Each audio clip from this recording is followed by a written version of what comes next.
Well, it is spring, and I am here in the greenhouse with Jan McNeilan. And Jan, we're going to be talking about several little things today, but let's just jump right in to seeds. Yes, this is a tricky time of year. My neighbor left for Maui this morning for 10 days. That's harsh. Too bad. And brought me her seedlings. She's got some cosmos here. They look a little rangy, They're don't a little they? rangy. And so if you've got things like this and it's too early to put them out, when they start getting rangy, number one, this should have soil in it up to the top. But make sure they get enough light. If you have to use a clamp-on light and put a grow bulb in it or whatever, just so that they keep from flopping over. And then putting them out too soon is not going to be an advantage. Well, and once they get this rangy, it's really hard for them to get substantial outside, isn't it? Because it's too early to plant them. Right. So they're just going to keep flopping. Well, at this point, I would transplant them, Yeah. and then I would put good light on them. Well, now these look like tomatoes, but much the same concern in a lot of them, I see. Right, and that's why she's got these stakes to stake them up. But maybe these have had better light. I don't know how they're doing, but I just planted our tomato seeds, and we'll see. They'll catch up. Things, if you get this great big early start, that's great, but a vegetable garden planted outside in June will look the same in September and be as productive as when you've tried to use walls of water in April and, you know, to put things out early. Bless us, we gardeners. I know that all of us get so excited.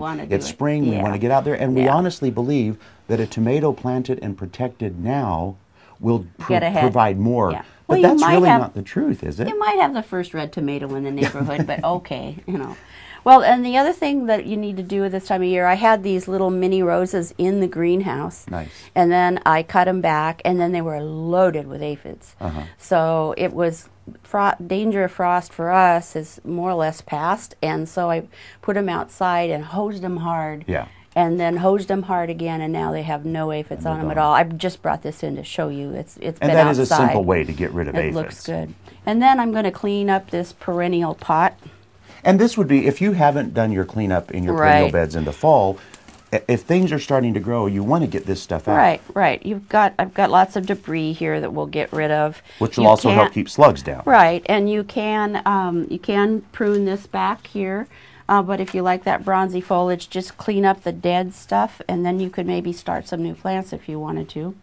You can't sell them. These are all protected, patented plants, but you sure can make some more if you want for yourself. Well, which brings up a quick question, too, about soil in pots. If you have some space there, do you suggest taking soil out, adding? What do you want to do there? You can replace the whole thing, or you can take the top inch off and replace that with clean soil, because that's where the insects are, weed seeds, etc. And then, real quickly, I see a houseplant here, and really, I think these people are intimidated by these beautiful plants, but easy houseplant. Yep, this is an anthurium, and it's not blooming at the moment, but my daughter's at her coffee shop has one in full bloom, and they're gorgeous houseplants that have great light. And long-lasting blooms. Right, they really do. Well, it is that time of year when we just so badly want to get outside and get things done, but just use a little caution and pull back a little bit and make sure that everything is ready and it's the time to do the stuff you're doing. Thank you so much, Jan. Okay, see you next month. We will indeed.